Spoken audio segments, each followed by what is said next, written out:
Shalom, ya Tuhan. Kita mau lanjutkan firman Tuhan yang kita sudah pelajari sampai saat ini. Shalom yang di Zoom. Mengenai akhir zaman. Ya.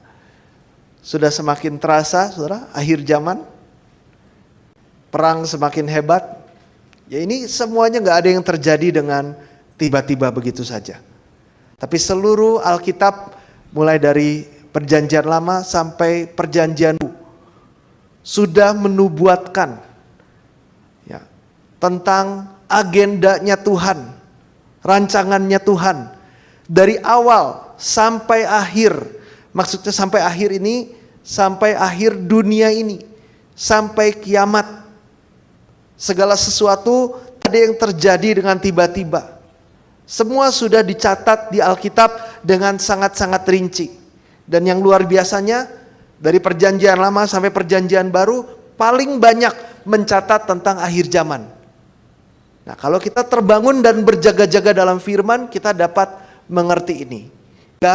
Kita bisa mengetahui apa yang sedang Tuhan kerjakan, apa yang sedang iblis kerjakan, apa tuntunan Tuhan, apa rencana Tuhan, apa rancangan Tuhan, apa yang Tuhan mau kita lakukan. Apa yang Tuhan mau kita persiapkan. Dan apa yang Tuhan mau untuk kita jangan lakukan. Ya, mulai dari gaya hidup, pemikiran, tujuan hidup. Semua Tuhan jelaskan dengan sangat-sangat rinci. Nah, sehingga kita tidak tersesat. Nah, karena umat Tuhan sekalipun, orang percaya Tuhan Yesus sekalipun, tapi gak mengikuti instruksi-instruksi Tuhan yang sangat jelas dan detail di Alkitab, bisa terkena malapetaka. Ya, pasti terkena malapetaka. Orang percaya sekalipun. Nah, kita kan sudah bahas di sesi 1, sesi 2, ya, minggu-minggu kemarin, bagaimana banyak sekali orang percaya, tapi gak mengerti firman dengan sungguh-sungguh dengan baik. Firman Tuhan berkata umatku binasa karena kurang pengetahuan firman. Jadi gak tahu harus ngapain secara detail. Enggak, yang dipikir jalan itu benar, yang dipikir jalan itu lurus, tapi ujungnya menuju maut. Karena kurang pengetahuan, umatku binasa. Kata firman Tuhan di Hosea 4 ayat 6. Nah, maka dari itu menjelang Yesus naik ke sorga, Yesus kasih wasiat yang terakhir. Yang kita percaya ini terpenting, yang kita sebut sebagai amanat agung. Jadikanlah semua bangsa murid Tuhan. Murid, karakteristik utama adalah belajar firman. Ajarkanlah segala sesuatu yang Tuhan ajarkan. Ini harus diajarkan. Kita semuanya tanpa terketua, muda, besar, kecil, laki-laki, perempuan, semua harus belajar firman. Karena kita semua Tuhan mau jadi murid. Nah, banyak kasus-kasus dan contoh-contoh yang kita sudah bahas. Ya, contohnya pada kedatangan pertama Tuhan kita Yesus. Tuhan datang sesuai jadwal yang sudah dinubuatkan di Perjanjian Lama. Tuhan datang kepada umatnya sendiri, orang Israel. Tapi karena mengabaikan firman Tuhan, karena tidak detil kepada firman Tuhan, sehingga mereka melewatkannya. Ya, mereka yakin sekali, kami umat pilihan, kami masuk sorga, di luar kami masuk neraka. Di luar kami orang Yahudi, orang-orang neraka jadi bahan bakar neraka. Itu yang orang Yahudi pikir. Ya, tapi mereka melewatkan kehendak pekerjaan yang Tuhan sudah catat di Alkitab, sehingga malah mereka yang ke neraka, saudara. Kita bisa belajar pelajaran minggu kemarin, orang Israel mengalami tragedi yang paling ekstrim, paling dahsyat sedunia, paling parah. Ya, sejarah terkelam yaitu orang-orang Yahudi. Kenapa? Karena mengabaikan firman Tuhan. Ya. Jadi orang percaya saja ternyata tanpa belajar firman ini fatal sekali. Nah, demikianlah kedatangan kedua di akhir zaman. Bagi yang tidak berjaga-jaga dalam firman dan doa, kedatangan kedua tidak terduga, seperti pencuri. Nah, sehingga ketika itu sudah waktu lagi untuk mempersiapkan dan hanya menerima penghakiman. Nah, kita udah belajar ini. Dan firman-firman ini ditujukan kepada umat Tuhan, gereja Tuhan yang percaya Tuhan Yesus. Ya, untuk saudara dan saya. Maka Tuhan Yesus berkata, berjaga-jagalah dan siap sedia. Maksudnya, siap sedialah, persiapkanlah. Harus ada yang dipersiapkan. Ini perkataan Tuhan Yesus yang kita udah bahas ayat-ayatnya, kita udah baca ayat-ayatnya. Nah, jadi kita rangkum sedikit yang kita pelajari sepanjang 2 minggu ini, prinsip, alur, proses akhir zaman yang dicatat di Alkitab, ya, atau tanda akhir zaman. Kapan? Ketika dosa memuncak. Yang pertama, ketika dosa memuncak. Ketika orang-orang semakin berdosa dan semakin tidak bertobat, terus berdosa. Dosa dipelihara terus, tidak bertobat sampai kuotanya genap, kiamat datang. Nah, lalu tanda, proses atau alur akhir zaman yang Alkitab catat, ketika umat pilihan Tuhan mempersiapkan diri sampai penuh seperti yang Alkitab mau. Ada yang harus dipersiapkan. Ya, ketika umat Tuhan yang bagaikan mempelai Kristus sudah siap. Contohnya Nuh sudah siap bangun bahtera. Tepat seperti yang Tuhan instruksikan. Ya, di ayat-ayat lain juga banyak yang mendukung ini sampai kita semua dewasa, kedewasaan penuh. Sampai kepenuhan Yesus Kristus, sampai kita semua dimurnikan. Nah, ketika umat Tuhan siap, di satu sisi yang sama ketika umat manusia berdosa sampai puncak, di situ akhir zaman datang. Dan ada 2 golongan, 2 kategori. Yang diselamatkan, yang menerima murka Tuhan. Nah, lalu kita juga belajar ya bagaimana Alkitab dipenuhi dengan simbol dan perumpamaan. Ya, kita udah catat ya ayat-ayatnya. Alkitab dipenuhi dengan simbol dan perumpamaan. Nah, kalau kita mengerti simbol dan perumpamaan ini, kita bisa mengerti Alkitab dengan tepat maknanya. Nah, yang kita pelajari minggu-minggu kemarin, ya, tanda akhir zaman itu Tuhan catat di Alkitab kan. Nah, kita lihat poin yang pertama yang kita selama ini udah pelajari, itu bagaimana antikris menguasai dunia. Nah, banyak yang berpikir antikris ini masih lama. Oh, nggak tahu menguasai dunianya. Sekarang belum dikuasai oleh antikris. Itu salah. Ya. Ininya jalan nggak ya?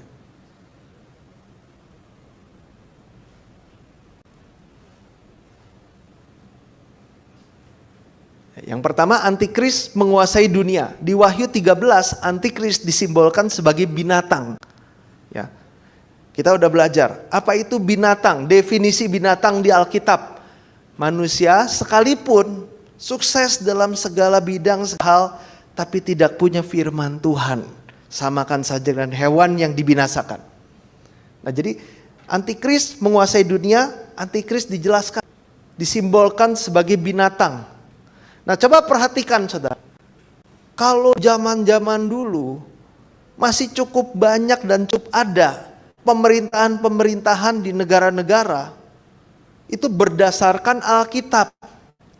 Dulu ya, Eropa sempat, negara-negara Eropa sempat seperti itu, Amerika sempat seperti itu di awalnya. Makanya di uangnya kan in God we trust.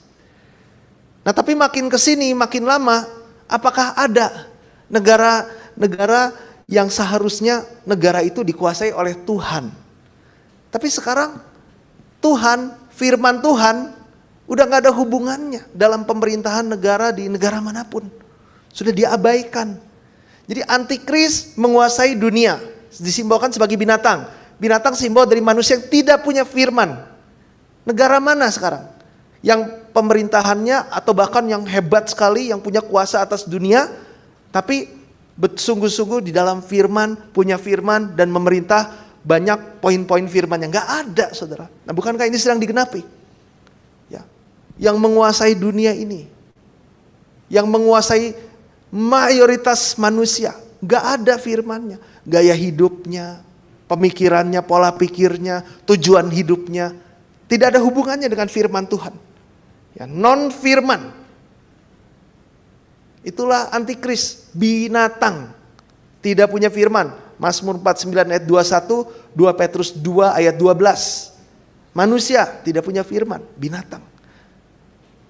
Nah sekarang mana ada pemerintahan yang mengajarkan pemerintahnya, ayo kembali ke firman.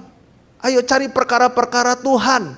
Ya sedangkan di Kolose 3 ayat 1 sampai 3 kita udah baca kan minggu-minggu kemarin, Kolose 3 ayat 1 sampai 3, pikirkanlah perkara yang di atas, bukan yang di bumi. Kepada siapa? Kepada orang-orang yang percaya Yesus, yang sudah mati dan dibangkitkan bersama-sama dengan Yesus. Pikirkanlah perkara-perkara Tuhan yang di atas. Tuhan yang duduk di sebelah tahta kanan Allah Bapa yang memerintah kita dengan pemerintahannya. Pemerintahan Tuhan adalah hukum Tuhan, adalah firman Tuhan. Jadi kita walaupun hidup di bumi, yang memerintah raja kita adalah Tuhan, memerintah lewat firman. Nah terus pikirkan, kalau terjemahan aslinya, terus menerus pikirkan ini. Walaupun kita hidup di bumi, pemerintahan Tuhan oleh firman Tuhan, bukan perkara-perkara yang di bumi. Nah tapi orang percaya sekalipun, percaya Tuhan, gak peduli pemerintahan Tuhan apa, hukum-hukum firman Tuhan apa, memikirkannya perkara-perkara yang di bumi. Makanya ditegur kan di Kolose 3 ayat 1 sampai 3. Ya. Pemikiran daging atau keinginan daging adalah maut. Pemikiran atau keinginan roh, roh adalah firman Tuhan, kata Tuhan Yesus, adalah hidup kekal, hidup damai sejahtera. Ya, Roma 8 ayat 6. Nah jadinya antikris atau binatang menguasai dunia, dan yang diperintah oleh antikris atau binatang ini seluruh dunia. Alkitab mencatat mereka ini menerima tanda 666. Tanda 666. Ini belum terjadi, ini masih lama. Siapa bilang saudara? Firman Tuhan bilang ya di Wahyu 13 ayat 16 sampai 18. Wahyu 13 ayat 16 sampai 18, orang-orang di seluruh dunia, besar kecil tua muda laki-laki perempuan menerima tanda 666 di tangan kanan atau di dahi. Di ayat 18 dikasih tahu tanda atau bilangan 6 ini adalah bilangan binatang. Nah, sekali lagi, bilangan binatang di Wahyu 13 ayat 18. Minggu kemarin sudah jelasin, kita review sebentar ya. Binatang definisinya apa? Tidak punya firman. Dahi, simbol yang mengontrol hidup kita, pikiran kita. Mau minum terus kita minum. Ya. Kalau misalkan kita bukan kidal kan kita pakai tangan kanan terus minum. Mau pergi kita nyetir. Jadi dahi simbol dari pikiran yang mengatur hidup kita, tangan kanan simbol dari tindakan. Baik pikiran maupun tindakan termeterai 666. Apa itu? Angka 666 bilangan binatang. Tidak ada firman. Coba renungkan. Dari mulai bangun tidur sampai saat ini, apa yang mengatur hidup kita? Kita melakukan tindakan apa? Ada hubungannya sama firman Tuhan atau gak ada hubungannya sama firman Tuhan? Ya saya kan belum di sorga. Nanti aja tunggu saya di sorga. Kita harus ubah hidup yang seperti itu. Karena ini simbolis. Saya gak pernah mau menukarkan Yesus dengan angka 666. Gak mau kalau saya nanti dipaksa untuk ditato 666. Bukan itu, bukan secara hurufiah. Itu bilangan binatang. Jadi pikiran yang tidak ada hubungannya dengan firman Tuhan. Ini harus diubah. Nah sedangkan umat kudus di akhir zaman, dikatakan di Wahyu 7, di Wahyu 14, termeterai. Bukan dengan 666, dengan nama Bapa. Di Wahyu 19 ayat 13, nama Tuhan ialah firman Tuhan. Terbalik, ada dua golongan. Ada yang termeterai dengan firman Tuhan, ada yang termeterai dengan 666. Nah kita yang mana saudara? Kita sendiri yang tahu. Ya. Harus ubah saudara. Nah bukankah dunia ini termasuk orang percaya, pikirannya, tindakan yang gak ada hubungannya dengan firman, artinya apa saudara? Ini sedang digenapi. Ya. Kehidupan berpusat pada diri sendiri, pada manusia, berlawanan dengan keinginan roh Tuhan. Terus angka 6 adalah angka kejatuhan. Kita udah pelajari ini minggu kemarin. Manusia diciptakan di hari ke-6, serupa dan segambar dengan Tuhan yang adalah firman. punya karakter Tuhan. Ya, tapi jatuh, manusia yang diciptakan di hari ke-6 ini jatuh dalam dosa. Tuhan maunya tubuh, roh, jiwa sempurna, tak bercacat, tak bercela, kudus, tidak bernoda. Tapi manusia yang diciptakan di hari ke-6 yang seperti ini awalnya jatuh ke dalam dosa. Jadi angka 6 adalah simbol dari angka kejatuhan manusia. Kenapa ada 3 6-nya? Karena tubuh, jiwa, rohnya jatuh. Jatuh kemana? Jatuh ke dunia. Nah itu makna dari 666. Dikatakan orang yang seperti ini pada akhirnya akan disiksa di api belerang selama-lamanya. Bagi yang menerima tanda 666. Ya, aduh saya nggak mau terima tanda 666. Kita boleh ngomong seperti itu, saudara. Tapi Tuhan menghakimi lewat buahnya. Nah contoh ini ada banyak pohon di sini. Nah apakah yang Tuhan, siapa yang tidak dihakimi? Yang berbuah matang. Tapi yang berbuah tapi nggak matang. Atau nggak ada buahnya, tebang. Bakar selama-lamanya. Jadi bukan masalah mulut kita, Tuhan, wah berpuisi yang indah. Tuhan lihat apa saudara? Tindakan kita, bukan saya bilang kita nggak usah memuji Tuhan. Kita harus memuji Tuhan karena itu firman Tuhan. Tapi jangan mengurangkan Alkitab, kata Tuhan Yesus. Yang satu kamu lakukan good, yang satu jangan kamu abaikan, kata Tuhan Yesus. Maksudnya firman Tuhan ayat ini, orang Yahudi taat sekali, ketat sekali, bagus. Tapi yang satu ayat lain jangan kamu abaikan. Ya, memuji Tuhan bagus. Tapi kalau nggak ada buahnya, nggak ada tindakannya, tebang, dibakar di api kekal. Ya, kepada yang menerima tanda 666 ini. Nah jadi antikris menguasai dunia. Kita udah bosan dengar, oh antikris menguasai dunia, sekarang mah belum. Ya sekarang bukan antikris yang menguasai dunia, presiden ini kan bukan antikris, dia manusia. Kita pikir antikris itu hantu yang ada wujudnya gitu. Enggak saudara. Antikris adalah binatang. Ya, binatang adalah manusia di Alkitab. Menguasai dunia. Binatang tidak ada firman. Kalau istilah jadi satu kata itu adalah sekulerisme. Sekulerisme.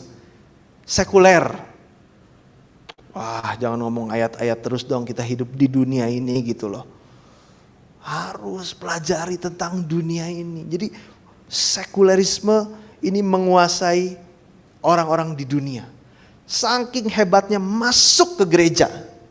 Sehingga gereja tidak lagi mengajarkan firman Tuhan, tapi gereja mengajarkan sekulerisme. Ini yang ditekankan. Tuhan, firman Tuhan, ayat-ayat udah gak laku. Udah jarang dibicarakan, jarang ditekankan.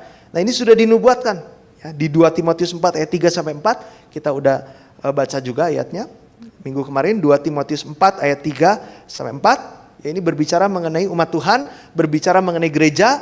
Akan datang saatnya orang tidak bisa lagi menerima, kalau terjemahan asli Yunaninya, tidak bisa lagi menerima firman Tuhan yang murni.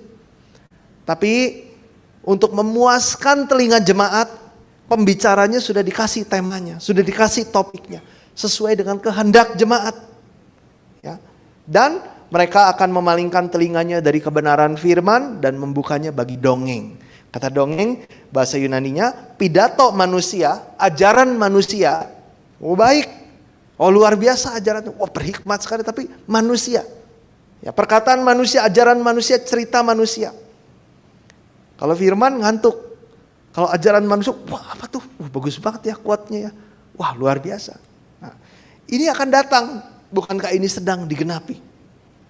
Ya. Nah, maka mari kita tidak hanya, jadi gini saudara. Kereta api ada relnya, ya. Kereta api harus pakai bahan bakar, mau bahan bakar atau tenaga listrik apapun itu, ya anggap aja bahan bakar ya. Harus ada energinya, harus ada relnya. Nah Alkitab bilang kalau kita tulus buat Tuhan, gue tulus banget nih hidupnya buat Tuhan. Ini gue berapi-api buat Tuhan. Tuhan, inilah hidupku, inilah hatiku. Nah tapi tidak di rel atau di jalan yang benar, binasa. Roma 10 ayat 1-3. Ya kita juga udah baca ayat ini. Roma 10 ayat 1-3. Ya jadi dengan menggebu-gebu, dengan giat, dengan hati sekalipun tanpa pengertian yang benar, tapi pakai kebenaran sendiri bukan kebenaran firman, binasa. Ya, ini menyeramkan sekali. Ini yang terjadi dari dulu sampai sekarang, khususnya kepada orang-orang Yahudi. Oke, itu tanda yang pertama, antikris menguasai dunia. Sekarang kita lanjut ya ke poin yang ini udah kita bahas sama ini. Nah, sekarang yang kedua, perang, tanda akhir zaman, perang. Perang berbicara mengenai perang jasmani maupun perang rohani. Ya, perang rohani tiap hari. Bagaimana? Gak ada. Oh. Oke. Bagaimana setiap hari iblis terus menyerang, iblis terus ingin membunuh. Ya dengan apa? Dengan menjatuhkan kita untuk melakukan dosa. Nah, ini adalah peperangan kan. Nah, termasuk peperangan jasmani. Nah, kalau kita perhatikan di Wahyu 6 ayat 4, tolong ditayangkan Wahyu 6 ayat 4. Gak usah kaget dengan apa yang terjadi akhir-akhir ini. Ini sudah dinubuatkan di Alkitab dan Tuhan tidak mau kita khawatir. Ya, ini luar biasanya kalau kita belajar firman Tuhan. Kita baca sama-sama Wahyu 6 ayat 4 mulai. Dan majulah seekor kuda lain, seekor kuda merah padam, dan orang yang menungganginya dikaruniakan kuasa untuk mengambil damai sejahtera dari atas bumi, sehingga mereka saling membunuh dan kepadanya dikaruniakan sebilah pedang besar. Nah, jadi dinubuatkan akan ada peperangan, saling membunuh. Nah, kalau kita perhatikan peperangan yang besar ya, kan banyak peperangan-peperangan kecil, tapi kita bicara peperangan besar dulu. Peperangan besar, contoh Perang Dunia Pertama tahun 1914 sampai 1918. 14, 15, 16, 17, 18, 5 tahunan. Ya. Dari tahun 1914 sampai 1918 ini perang dunia melibatkan banyak sekali negara, memakan banyak sekali korban jiwa. Lebih dari 20 juta orang mati. Nah, dari lebih dari 20 jutaan orang yang matinya itu lebih banyak warga sipil. Ya, 13 juta, sekitar 13 juta warga biasa mati. Ya, sekitar 9,7 juta tentara yang mati. Jadi kalau perang ini menyeramkan. Bukan hanya tentara banyak yang mati, tapi warga biasa banyak yang mati. Nah, ditambah yang terluka lebih dari 20 juta. Menyeramkan kan? Lalu Perang Dunia Kedua tahun 1939 sampai 1945. Ya, kematiannya lebih dari 80 juta. Sebelumnya 20 jutaan. Perang Dunia Kedua 80 jutaan. Wow, ya semakin parah. Nah, ini kenapa? Kok Tuhan biarkan sih? Bukan salah Tuhan, salah manusia yang meninggalkan Tuhan, yang meninggalkan firman. Upah dari dosa. Ya, bukan salah Tuhan, salah manusianya. Matius 24 ayat 6 sampai 7, tolong ditayangkan, kita akan baca Matius 24 ayat 6 sampai 7. Nah, ini firman penghiburan sebenarnya, Saudara. Jadi kita dikasih tahu faktanya, tapi kita diberikan penghiburan di satu sisi. Kita baca, 2-3, kamu akan mendengar deru perang atau kabar-kabar tentang perang. Namun berawas-awaslah, jangan kamu gelisah. Sebab semuanya itu harus terjadi, tetapi itu belum kesudahannya. Ya, jadi memang harus terjadi, tapi jangan gelisah, jangan khawatir. Lalu ayat berikutnya, 2-3, sebab bangsa akan bangkit melawan bangsa dan kerajaan melawan kerajaan, akan ada kelaparan dan gempa bumi di berbagai tempat. Nah, ini Tuhan Yesus sudah nubuatkan. Nabi-nabi sudah menubuatkan, rasul-rasul sudah menubuatkan, klop semuanya. Ya, akan terjadi perang, bangsa melawan bangsa. Nah, kalau terjemahan aslinya ditulis dalam bentuk jamak. Bangsa-bangsa akan bangkit melawan bangsa-bangsa, kerajaan-kerajaan melawan kerajaan-kerajaan. Ya. Terus di ayat sebelumnya, ayat 6, perang. Nah, kalau terjemahan asli ini bukan perang kecil, ini perang besar. Digenapi kan? Perang dunia pertama, perang dunia kedua, itu bukan perang kecil, perang besar. Nah, ini sudah digenapi perang-perang besar ini. PD1, PD2, ya. Dan ini bukan selesai. Ya, kita boleh berharap, manusia boleh berharap kita perjuangkan damai gitu. Jangan sampai ada perang dunia ketiga. Tapi masalahnya Alkitab tidak berbicara bahwa setelah perang dunia kedua terus selesai. Pasti ada perang dunia yang lebih besar lagi harus terjadi karena Alkitab yang bilang. Karena Alkitab bilang apa? Sampai akhir perang gak akan berhenti. Sampai dunia ini hancur. Sampai kiamat akan terjadi terus perang. Yang skalanya bahkan lebih mengglobal lagi. Jadi kita udah bisa lihat. Perang dunia satu, perang dunia kedua, skalanya lebih besar kan perang dunia kedua. Tapi Alkitab bilang ini gak akan berhenti, perang-perang besar ini sampai mengglobal. Sampai kepada akhir, perang akan terus terjadi. Jadi artinya apa? Akan terjadi perang yang besar seperti perang dunia. Di hari akhir. Dan kita bisa merasakannya. Ya. Kita baca Daniel 9 ayat 26 sama-sama. Daniel 9 ayat 26. Gak kerasa nih, udah jam 8 lagi. Aduh, setengah udah habis. Tinggal setengah jam lagi. Daniel 9 ayat 26, mari kita baca 2-3. Sesudah ke-62 kali 7 masa itu akan disingkirkan seorang yang telah diurapi. Padahal tidak ada salahnya apa-apa. Maka datanglah rakyat seorang raja memusnahkan kota dan tempat kudus itu. Tetapi raja itu akan menemui ajalnya dalam air bah. Dan sampai pada akhir zaman akan ada, sampai akhir zaman akan ada apa? Dan penghancuran seperti yang sudah ditetapkan. Alkitab adalah agenda dari sejarah dari awal sampai akhir. Ya, berbahagialah kita yang mengerti ini. Ya, bukan hanya kita cuma dikasih tahu informasi, tapi kita dikasih tahu jalan keluar. Nah, mengenai perang ini untuk umat Tuhan, Tuhan bilang jangan gelisah. Ya enak aja kamu ngomong jangan gelisah. Kalau kamu ada di lokasi itu benar bisa gak gelisah.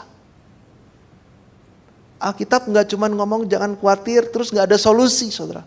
Sebentar kita akan dikasih tahu solusinya apa. Nah ini yang luar biasa. Jadi siapa yang paling berbahagia se-Bandung? Saudara. Dan yang di Zoom. Ya, ini bukan berbahagia karena siapa gitu, bukan, karena firman ya. Bukan karena siapa atau karena apa, karena firman, karena Tuhan. Peperangan akan terus sampai akhir. Bahkan setelah perang dunia kedua, banyak perang-perang kecil tapi mematikan kan, terus-menerus terjadi. Seperti perang Vietnam, perang Korea, perang Timur Tengah, sampai hari ini. Terus-menerus terjadi. Nah tapi akan ada skala yang lebih besar lagi di akhir zaman. Yaitu perang dunia ketiga. Wahyu 9 ayat 13 sampai 19. Ya perang di akhir zaman. Skalanya besar. Ya apalagi kalau bukan perang dunia. Wahyu 9 ayat 13 sampai 19. Kita baca ayat 15 sampai 16 saja. Wahyu 9 ayat 15 sampai 16. 3 mulai. Maka dilepaskanlah keempat malaikat yang telah disiapkan bagi jam dan hari, bulan dan tahun untuk membunuh sepertiga dari umat manusia. Stop dulu. Coba bayangkan saudara. Tuhan sudah menetapkan, Tuhan sudah tahu. Tahunnya kapan, bulannya kapan, harinya kapan, bahkan jamnya. Coba bayangkan saudara. Ini sudah dinubuatkan. Luar biasa sekali Alkitab. Dan yang gugur gak main-main, sepertiga dari umat manusia. Nah ketika itu digenapi, ketika ini digenapi, ya udah jelas lah, jelas bukan tahun 2024. Cuman sekarang tahun 2024, populasi dunia 8,2 miliar, 30%-nya berapa miliar? 2 miliar lebih, ya hampir 2,5 miliar. Wow. Perang dunia kedua yang mati 80 jutaan. Ini 2, hampir 2,5 miliar. Terus ayat 16 kita baca. Mulai. Dan jumlah tentara itu ialah 20.000 laksa. Pasukan berkuda, aku mendengar jumlah mereka. Ya, jadi peperangan akan terus terjadi semakin parah, semakin besar, sampai musnah. Wow. Ya. Lalu gak berhenti sampai sini, dilanjutkan dengan perang Harmagedon. Wahyu 16 ayat 12 sampai 16. Wahyu 16 ayat 12 sampai 16 mengatakan itu. Nah, yang luar biasa, firman berkata, jangan gelisah kan? Tuhan Yesus bilang jangan gelisah, jangan takut, jangan kaget, jangan khawatir. Kenapa? Karena Tuhan mau kasih solusi. Tuhan janji melindungi umatnya. Ya, Tuhan janji berperang bagi kita. Nah, jadi di akhir zaman di Wahyu 1 ayat 3, kitab Wahyu adalah kitab akhir zaman kan. Mayoritas berbicara tentang akhir zaman. Dan isinya malapetaka demi malapetaka. Malapetaka yang satu berlanjut ke malapetaka yang kedua, lanjut, dan malapetaka itu semakin serem, semakin dahsyat. Nah, tapi yang luar biasa bukan cuman ngasih tahu apa yang terjadi yang menyeramkan, dikasih solusinya. Di Wahyu 1 ayat 3, berbahagialah atau diberkatilah. Terjemahan lebih tepat, diberkatilah mereka yang membacakan, mendengar, dan melakukan firman Tuhan. Ya. Tuhan lindungi. Matius 24 ayat 6, ya, udah kita bacakan. Jangan gelisah, walaupun kita akan, ini harus terjadi. Terus 2 Tawarik 20 ayat 15, 2 Tawarik 20 ayat 15. Ini kisah tentang umat Tuhan, ya, umat Yehuda, umat Tuhan sedang mengalami perang. Ya, kalau kita baca Alkitab, ya gitu-gitu aja. Tapi bayangkan, saudara ada di situasi saat itu, saudara jadi orang Yehuda. Bayangkan ini. Kita harus betul-betul bayangkan, kenapa? Karena ini pun akan kita alami. Ya, kita baca 2 Tawarik 20 ayat 15. Betapa ketakutannya rakyat saat itu. Dari pemimpin sampai rakyat. Kenapa? Karena lagi perang. Serem sekali. Ya. Tapi kepada umat pilihan Tuhan, kita baca 2-3, dan berseru, camkanlah hai seluruh Yehuda dan penduduk Yerusalem, dan tuanku Raja Yosafat, beginilah firman Tuhan kepadamu. Janganlah kamu takut dan terkejut karena laskar yang besar ini, sebab bukan kamu yang akan berperang, melainkan Allah. Lagi mau perang, ketakutan semuanya. Jangan takut. Ya. Gak cuman sekedar kata-kata penghiburan, Tuhan kasih solusinya apa? Tuhan yang berperang bagi umat Tuhan. Wow. Ya, jadi kalau kita nggak mengalami ini, baca ini, ya gitu. Ini hidup dan mati. Ini, aduh, malam ini saya masih hidup nggak? Keluarga saya masih hidup nggak? Aduh, anak-anak yang tercinta masih hidup nggak? Orang tua saya masih hidup nggak? Ini yang sedang dialami oleh orang Yehuda, saudara. Ya, firman Tuhan luar biasa. Saya yang akan berperang. Jadi gak usah takut. Gak ada yang lebih diberkati daripada orang-orang yang menerima kasih karunia nubuat firman ini. Betul? Gak ada yang bisa menyelamatkan kita. Mau kenal siapa kek? Tabungannya berapa kek? Asetnya seperti apa? Lagi perang gak ada gunanya. Kita udah bisa lihat. Sekarang kan zaman internet, kita bisa lihat di YouTube. Ya, bagaimana di negara-negara perang, betapa mengerikannya keadaannya. Ya sepertinya, oh di Bali itu banyak orang Rusia, banyak orang Ukraina kan bisa. Ya itu belum memuncak, saudara. Nanti kalau udah mengglobal mau kabur kemana? Ya, itu nggak bisa menyelamatkan. Ya, Wahyu 17 ayat 14, kita baca Wahyu 17 ayat 14. 2-3, mereka akan berperang melawan anak domba, tetapi anak domba akan mengalahkan mereka, karena ia adalah Tuhan di atas segala Tuhan dan Raja di atas segala Raja.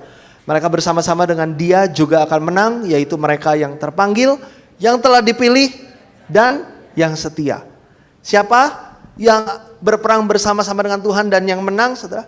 Yang dipanggil. Saudara dipanggil, panggil Tuhan, jadi apa aplikasinya? Aku dipanggil Tuhan gak ya? Tuhan memanggil, firman itu adalah Allah. Kalau Allah memanggil, firman memanggil, kita meresponinya, kita datang ke hadapan firman kan? Betul? Nah jadi ayo dipanggil, jangan kabur, datang ke hadapan firman. Tuhan pilih. Nah yang terakhir saudara, harus setia. Gak boleh seenaknya hidupnya. Gak boleh gak setia. Ya firman Tuhan bilang dalam terjemahan aslinya, aku sudah menikah dengan kamu. Kepada umat Tuhan. Harus setia. Udah bukan hidup yang dulu lagi. Kalau sudah menikah, udah gak bisa sembarangan lagi. Harus terikat, sudah menjadi satu. Dengan siapa? Dengan Tuhan Yesus. Dengan firman Tuhan. Setia. Ya, jangan berzina. Lalu kita baca Wahyu 3 ayat 10. Wahyu 3 ayat 10.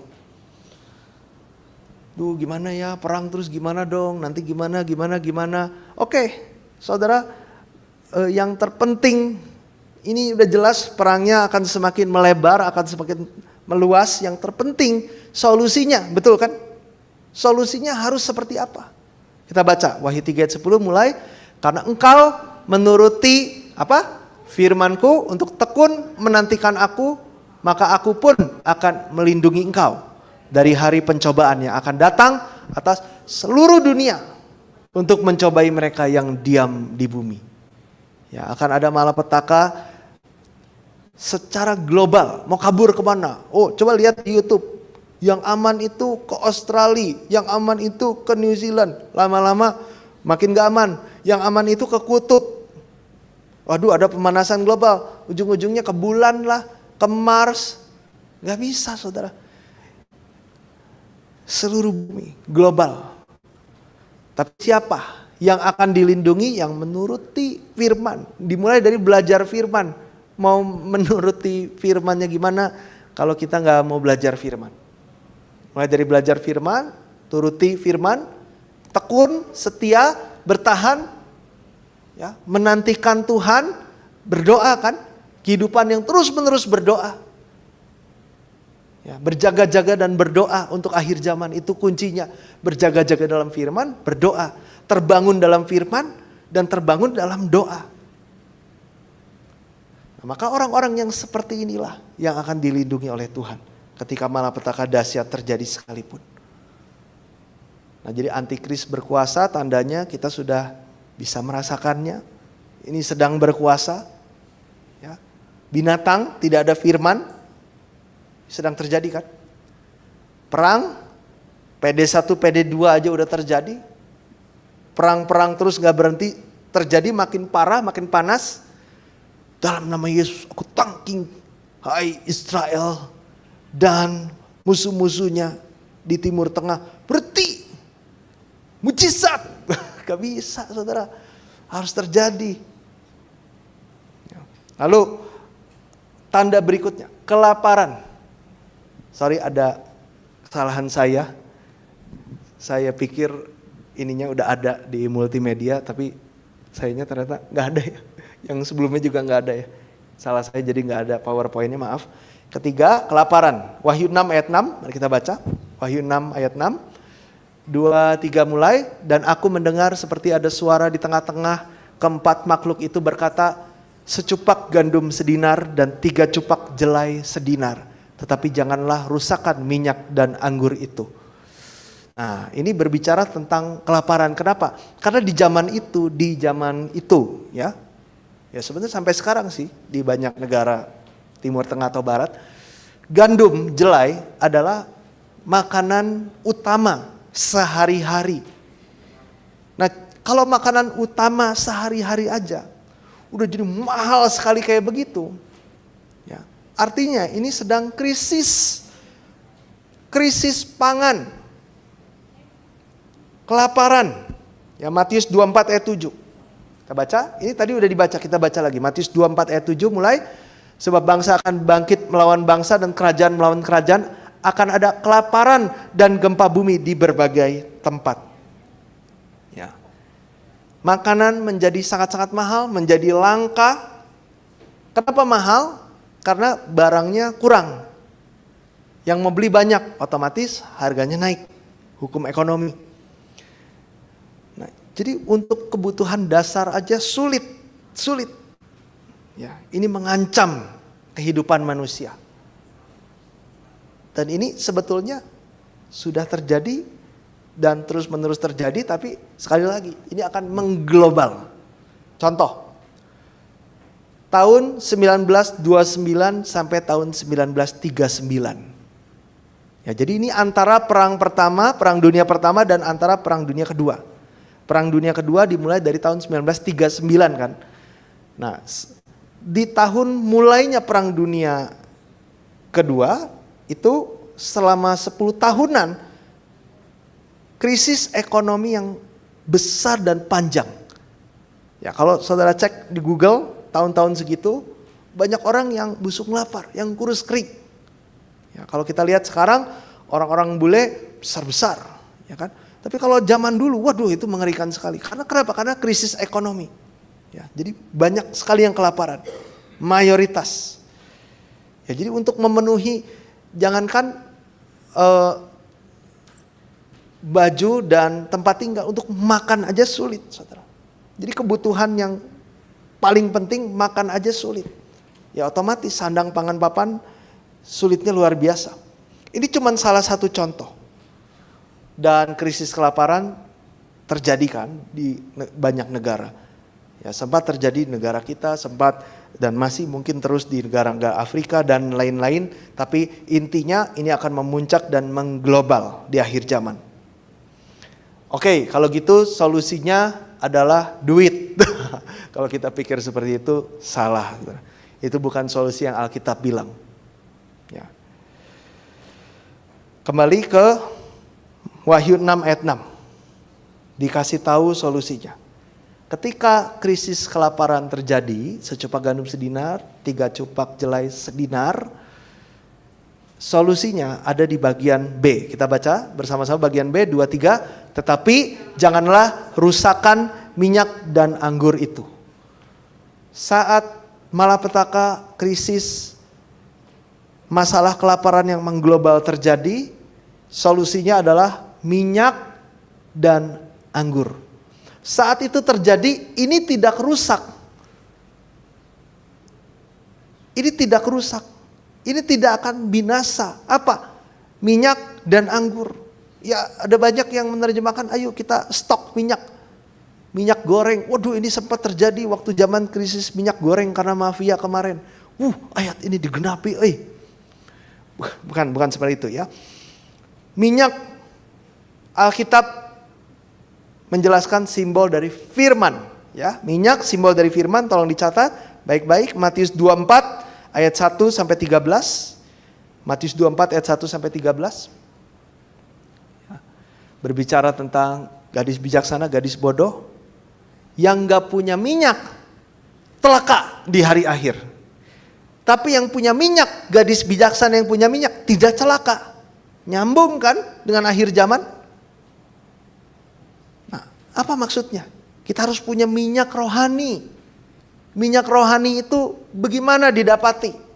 Lukas 24 ayat 27 dan ayat 32. Lukas 24 ayat 27 dan ayat 32.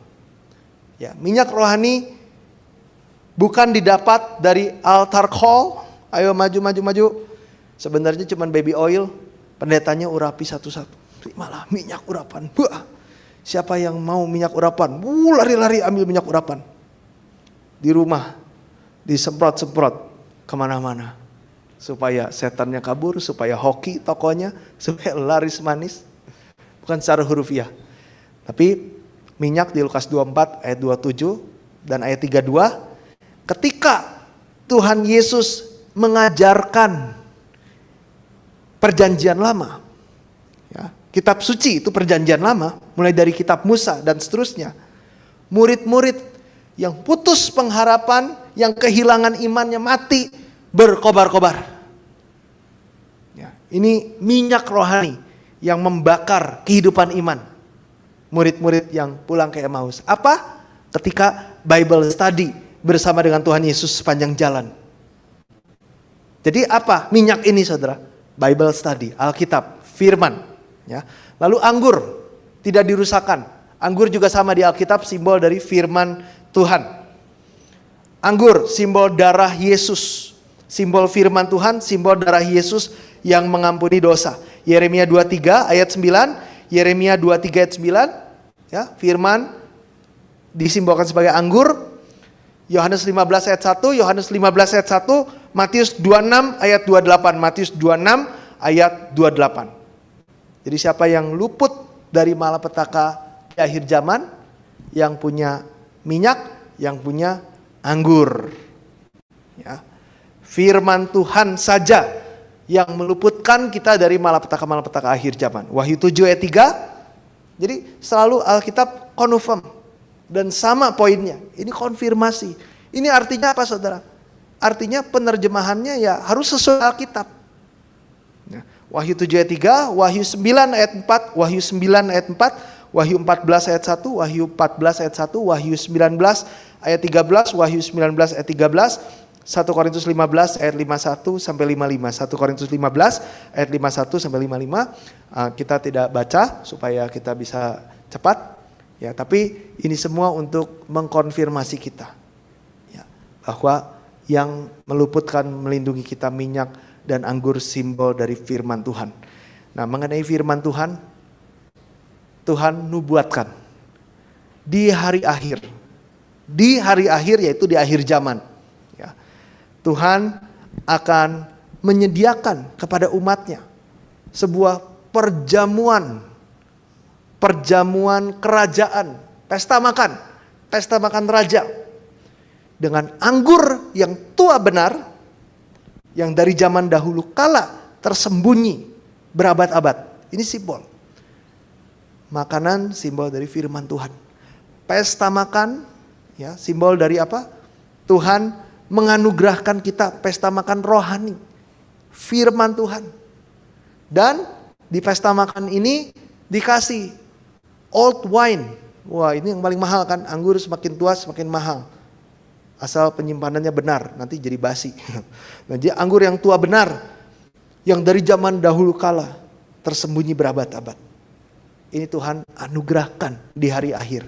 Dan secara rohani kita harus menggenapi ini, kita harus menerima ini, kita harus nikmati ini, kita harus makan ini.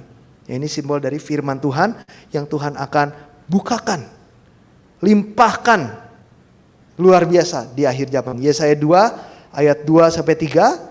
Ya. Jadi nggak cuman kitab Wahyu aja bernubuat akhir zaman, kitab Perjanjian Lama banyak bernubuat akhir zaman. Ini yang perlu kita tahu ya. Yesaya 2 ayat 2 sampai 3 berbicara tentang hari-hari akhir. Efesus 3 ayat 9, Efesus 3 ayat 9, Kolose 1 ayat 26, Kolose 1 ayat 26. Nah, kepada kita semua yang sungguh-sungguh menerima firman Tuhan, apalagi Tuhan sudah nubuatkan, ya jangan lewatkan. Jangan dukakan Roh Kudus.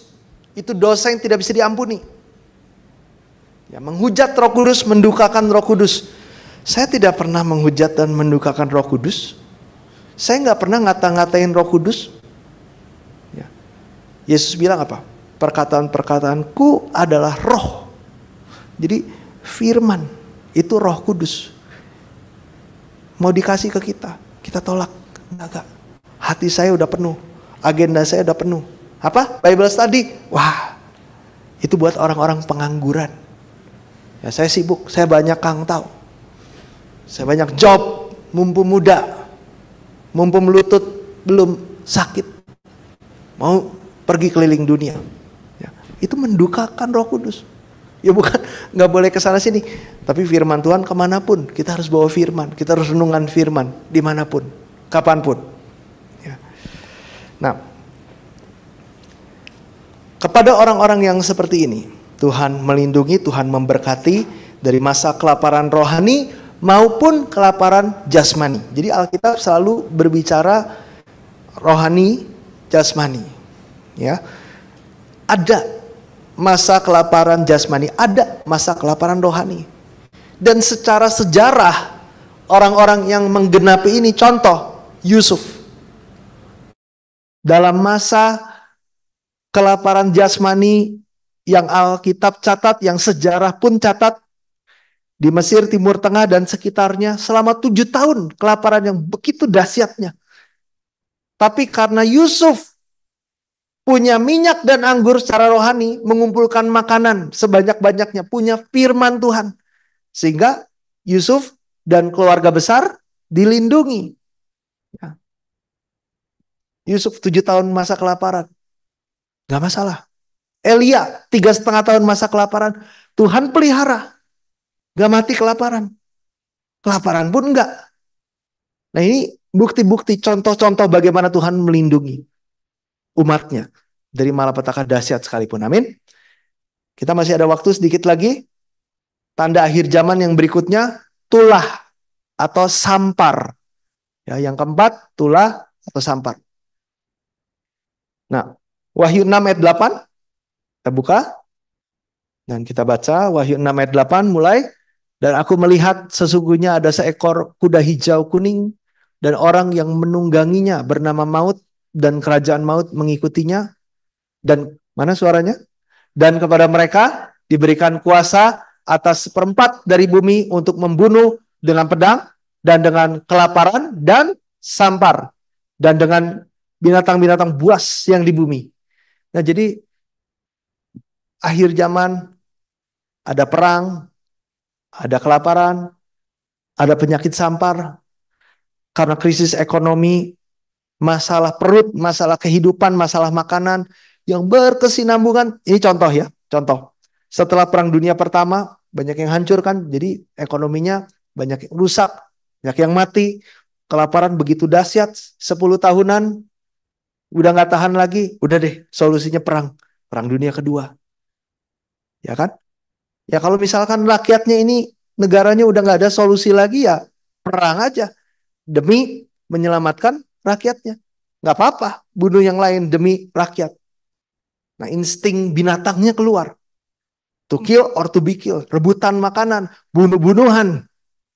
Nah itulah manusia yang jatuh dalam dosa yang disimbolkan atau diibaratkan seperti binatang. Ya. Nah, jadi ini semua berkaitan.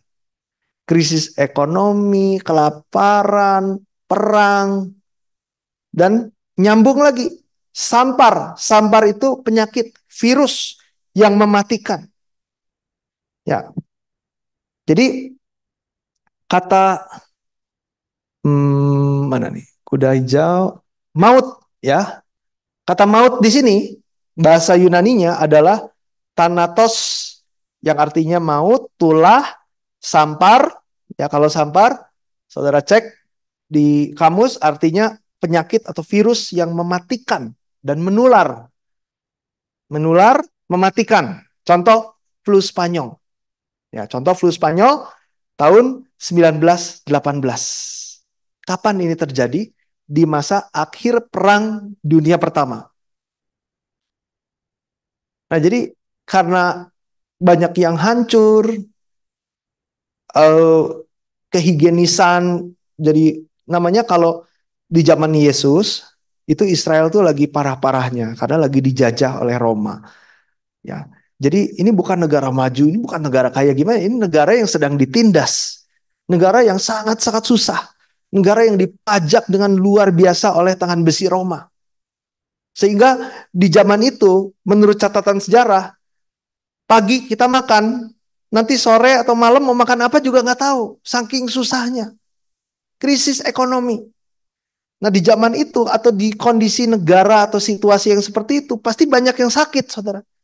Karena nggak benar, hidupnya nggak benar, nggak ada nutrisi, keadaannya parah, jorok, kotor, sehingga banyak virus kan. Nah sehingga Yesus mau khotbah bagaimana? Ini banyak yang sakit, jadi nyembuhin dulu. Wah orang ngantri, ribuan orang ngantri untuk disembuhin, baru Yesus khotbah. Nah kalau negara yang maju, nggak ada istilahnya, contohnya penyakit tipes lah, gitu nggak ada, nggak pernah dengar mereka.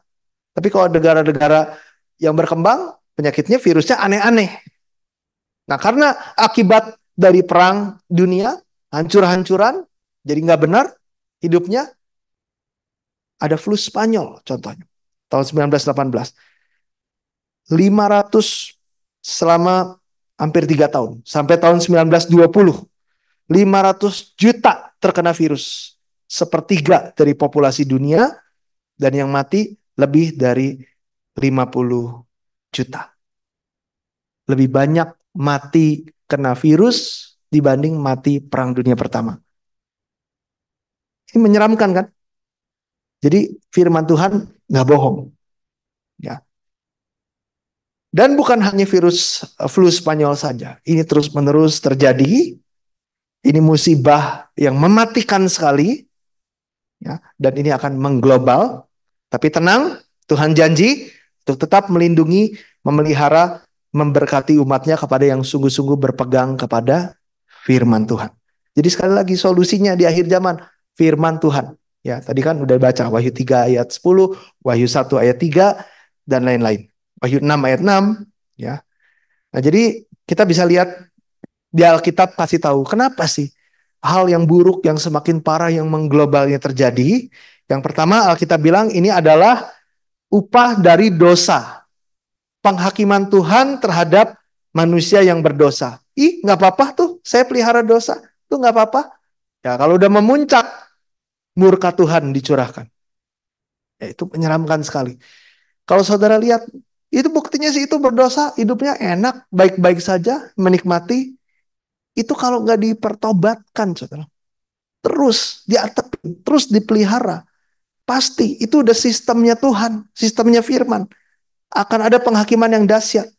Yeskiel 5 ayat 17, Yeskiel 5 ayat 17, Yeskiel 6 ayat 11 sampai 12, Yeskiel 6 ayat 11 sampai 12, Yeskiel 7 ayat 15, Yeskiel 7 ayat 15, Yeskiel 14 ayat 21.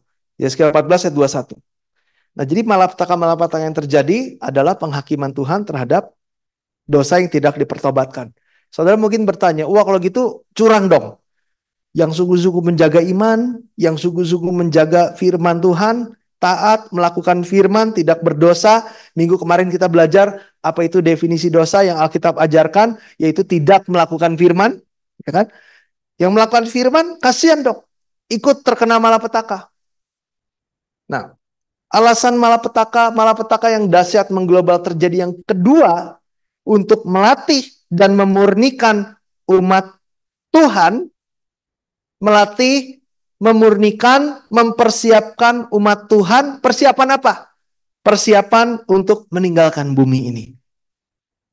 Persiapan untuk kembali ke hadapan Tuhan. Kita semua semakin hari semakin mendekat momen atau hari kita kembali kepada Tuhan, yang mana kita harus kudus, tak bercela, tak bercacat, tubuh, roh, jiwa. Kalau misalkan yang tidak ada buah kebenaran, Tuhan nggak kenal. Walaupun aku percaya Tuhan, berseru Yesus, Yesus, melakukan ini, melakukan itu demi nama Tuhan, sudah nyumbang ini, sudah nyumbang itu, nggak kenal. Siapa kamu? Kamu nggak kenal. Enyahlah daripadaku kalian semua pembuat kejahatan. Matius 7 ayat 23. Kata pembuat kejahatan bahasa Yunani tidak memiliki hukum Tuhan.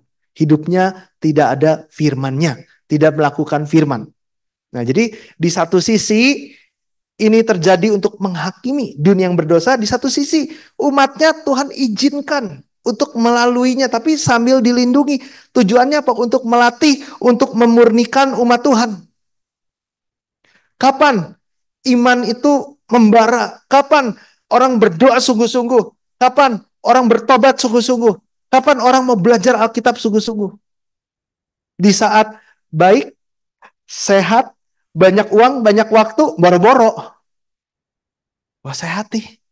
Aduh, lihat rekeningnya banyak. Wah, waktu juga ada. Santai. Sudah sistem yang bekerja. Mendekat kepada Tuhan, saudara. Menjauh dari Tuhan. Ya, tenggelam ke dalam dunia ini yang luar biasa. Menggiurkan. Tapi di saat-saat mencekam. Ya, nggak usah jauh-jauh. Contoh sederhana. Saudara naik pesawat. Ya, saya pernah naik pesawat. Habis pelayanan. Aduh, capek banget. Kurang tidur. Tidur, baringin sedikit. Mau tidur. Wah, enak ini. Udah mau tidur. Udah capek banget. Pules kayaknya gue bangun-bangun pas mendarat. Terus tiba-tiba begitu mau tidur saya lihat ini masih siang bolong kok awannya gelap banget ya. Terus terjadi turbulence atau goncangan yang belum pernah saya alami. Kan kita semua udah lepas seat belt. Saking kerasnya sampai loncat semuanya. Pantatnya terbang. Shoo, itu mendadak semua diem. Waduh, Gila, belum pernah kayak begini. Mendadak, nggak bisa tidur. Berdoa, buka Alkitab. Kalau sampai kapal ini jatuh, saya dalam posisi kudus, Tuhan ampuni semua dosa. Kalau masih ada yang nggak berkenan, langsung baca, bacanya cepat dengan penuh konsentrasi. Tapi dalam keadaan baik-baik saja, kita akan menjauh dari Tuhan. Nah makanya, ini prinsipnya saudara. Ini contoh, ini akhir zaman. Ya, akhir zaman kita harus kembali kepada Tuhan. Ada akhir zaman pribadi, ada akhir zaman global. Kita harus kembali kepada Tuhan dalam keadaan yang dimurnikan, yang sudah dipersiapkan. Tapi ini perjalanan kehidupan umatnya nih. Tuhan tahu kita begitu lemah, daging itu lemah. Ya, keadaannya baik-baik aja Tuhan. Andaikan tidak ada perang, andaikan tidak ada kelaparan, andaikan tidak ada krisis ekonomi, andaikan tidak ada wabah virus. Waduh, si ini mati, si itu mati, tetangga mati, semua mati. Ya, andaikan nggak ada itu semua. Waktu Tuhan ini udah nggak bisa di stop-stop, saudara. Tanggal jamnya udah ada. Kita harus kembali kepada Tuhan dalam keadaan kudus. Tapi keadaannya baik-baik saja. Kedagingan kita semakin kuat, ya, semakin jauh dari Tuhan. Kapan kita kudus ya, saudara? Tapi menjelang akhir, waduh, kita harus melalui lembah kekelaman yang ekstrim. Sehingga kita ketakutan, hanya berdoa, puasa, firman, hanya berdoa, puasa. Otomatis si domba-dombanya takut melalui lembah kekelaman. Ini hanya melihat jejak si gembala dan mengikuti suara gembala saja. Udah gak berani main-main lagi. Dombanya udah gak berani lari-lari sana, lari sini. Karena lembah kekelaman, jalan setapak yang kalau jatuh mati. Otomatis kudus. Ya, holy mode langsung. Holy mode. Waduh, aduh tobat Tuhan. Aduh takut ini bom sana sini. Benar gak, saudara? Jadi segala sesuatu mendatangkan kebaikan. Nah, jadi kalau kita orang-orang dunia nggak ngerti kenapa ini bisa terjadi. Tapi kalau kita tahu agendanya Tuhan, waduh, ini terjadi untuk kebaikan aku. Supaya iman aku nggak jatuh, supaya iman aku nggak mati, supaya aku kudus-kudusnya melalui lembah kekelaman, ya umat Tuhan, kekudusannya, imannya itu meroket, saudara. Tapi dalam kedamaian tanda petik, baik-baik saja, toh kayak di negara Eropa, kayak di negara Amerika, kayak di negara Korea. Waktu zaman perang, waktu susah, tiap hari doa subuh. Pemerintahannya menekankan Alkitab, begitu diberkati berlimpah-limpah dalam seluruh aspek, nyamannya luar biasa. Gak ada kerjaan aja ditunjang sama pemerintah. Gak ada yang miskin, gak ada yang gelandangan. Gereja 10 orang aja udah rame. Sehingga gereja jadi museum, gereja jadi tempat dugem, gereja jadi kafe, gereja dibeli orang kaya, rumahnya interior klasik gereja. Jadi aneh-aneh, saudara. Kapan, saudara? Ketika keadaannya tanda petik baik. Nah, Tuhan tidak mau itu terjadi. Tuhan mau menyelamatkan kita. Jadi kita harus melalui akhir zaman ini. Tapi semuanya hanya mendatangkan kebaikan. Nah, minggu depan kita akan lanjutkan masih di topik yang sama karena sudah lewat 4 menit. Mohon maaf. Ya, saya berdoa berkati kiranya iman kita semua semakin didewasakan dan semakin mengerti akhir zaman ini dan menjalani apa yang Tuhan mau. Amin. Mari kita berdoa. Bapak, terima kasih untuk waktu kesempatan yang luar biasa. Kami bukan hanya menerima pengetahuan firman, tapi kami menerima Tuhan itu sendiri. Saat kami sungguh-sungguh membuka hati, mengusir seluruh kegelapan yang tidak berkenan, menjadikan diri kami bait suci yang tidak tercemar, dipisahkan dari segala macam kejahatan, hal-hal yang tidak berkenan di hadapan Tuhan. Dan Tuhan masuk, kami menyambutnya. Inilah yang melindungi kami Bapa. Inilah yang memberkati kami di hari akhir. Satu-satunya jalan kebenaran dan hidup. Satu-satunya sumber perlindungan, pertolongan, dan berkat. Bahkan di masa akhir sekalipun. Sekalipun kami semua harus melalui lembah kekelaman sekalipun, kami tidak takut bahaya. Karena kami percaya kami sedang bersama-sama dengan Tuhan. Kami sedang mengikuti setiap tuntunan Tuhan melalui firman Tuhan. Tolong bantu ini ya Bapak. Kiranya kami semua tidak ada yang dikuasai oleh iblis dalam hal-hal duniawi.